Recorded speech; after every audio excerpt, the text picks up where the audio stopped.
Your question is a double question, one on remuneration and the other on assault of journalists. With regards to remuneration, I would say that it's not only journalists in the state-owned media who are dissatisfied with their salaries. Public service salaries are not living wages. I agree with the TUC that we must work towards a living wage. All of us are dissatisfied with the salary we get as public servants. The private sector offers better remuneration, but that's why we have to work together to grow the national cake so that we can pay ourselves better.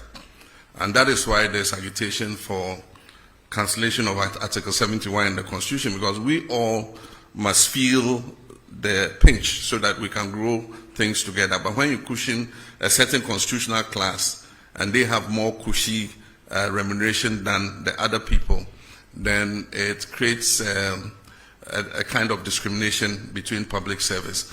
And so our advocacy has been for an independent emoluments commission that would deal with the salaries and wages of all persons in the public sector so that we grow those wages together. In our first incarnation under Professor Mills, we established a single spine salary structure. And that salary structure was supposed to uniform out wages in the public sector so that the disparity will not be too wide. So if you are a secretary in GBC compared to a secretary in, say, Bank of Ghana, there will not be that very wide disparity. Unfortunately, the single spine atonsium, because of the inability to maintain the discipline in public sector wages. Over the last 8 years, the group that is able to strike the most gets more addition to their wages than those that don't go on strike. And so the disparities have occurred again. And so we're in consultation with organized labor to see what we can do about reforming public sector wages. And I'm sure that if those wages are made better, journalists working in the public sector would also have an improvement in their remuneration. With the private sector, government does not have control there. And what happens is we have such a proliferation of private media that advertising revenue is not enough, to be able to maintain the kinds of salaries that we all expect.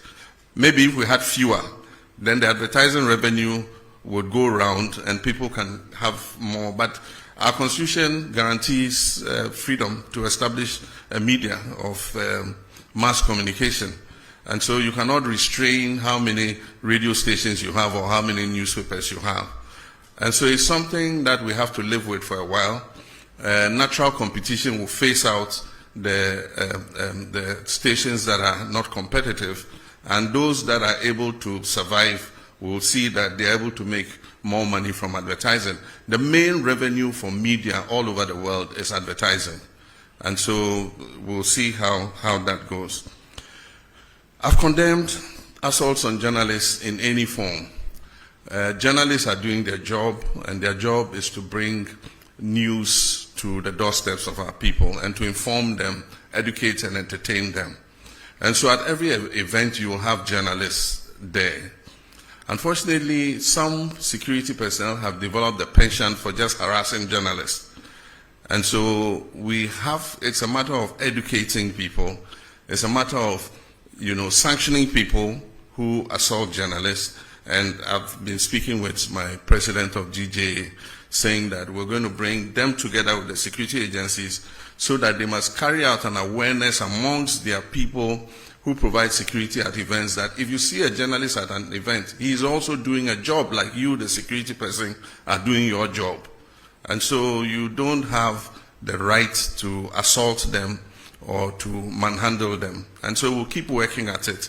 I mean, definitely, as a member of the GJA, a lifetime member of the GJA, there's no way I'll condone assault of journalists in any form.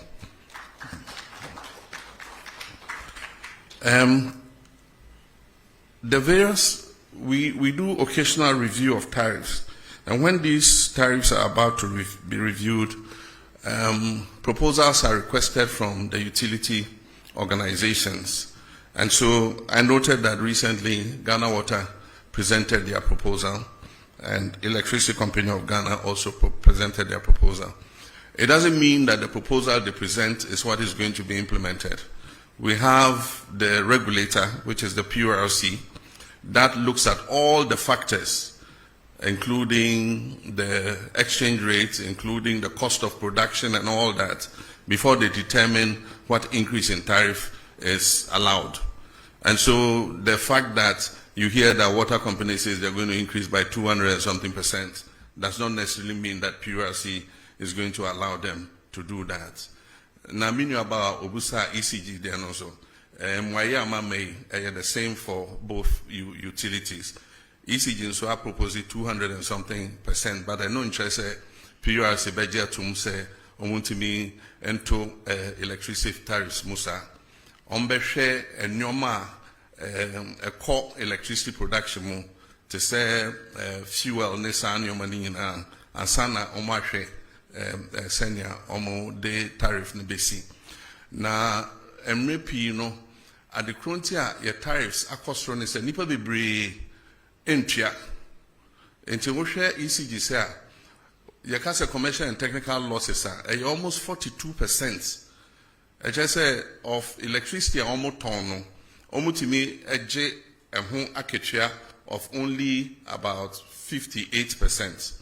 Na eno anka wiase afa na bia ankasa edwuma ya se wo ye edwuma bia na bibia wo ton bia wonya just return of 58% anka by now edwuma na gu nso akoya aban de se e kire so na aban abeboa e kire so na aban abeboa enti afa de ya sesa omo hwe edwuma no so na ya kenya omo se omo sorry na omonante na nia onkrofo omuwia iram kania no ni adini na yenchechi omo na yentwe omo aso efise se yenyina etwa ebema eton no ebona fom enti ejuma yebegu so aye Bloomberg, yes, we're quite happy with the outcomes of the reforms that we have been implementing in the economy. And we have survived without going to the capital markets. We've survived without borrowing. Who could have thought some years ago that Ghana's economy could be run without going to the external market to borrow? And yet, we've survived. And so we shouldn't be in a hurry to go back to the capital market. All we've done is to reorder our expenditure and push funds to areas that are of priority. And so that's all we've done. Fiscal discipline, not spending money on wasteful, political interventions and all that. And that is already showing the successes in the market. I mean, we've gone from negative 3.4% on the primary balance to positive 1.1 as at now. And by the end of the year, we'll achieve the target. I'm sure we'll overachieve the target of positive 1.5. And so it's all about discipline in expenditure. And so for me as the president, I would not favor a quick return to the international capital market. I think we should go like this for a while and consolidate the economy before we look at external financing. Thank you. Please subscribe, like, and share.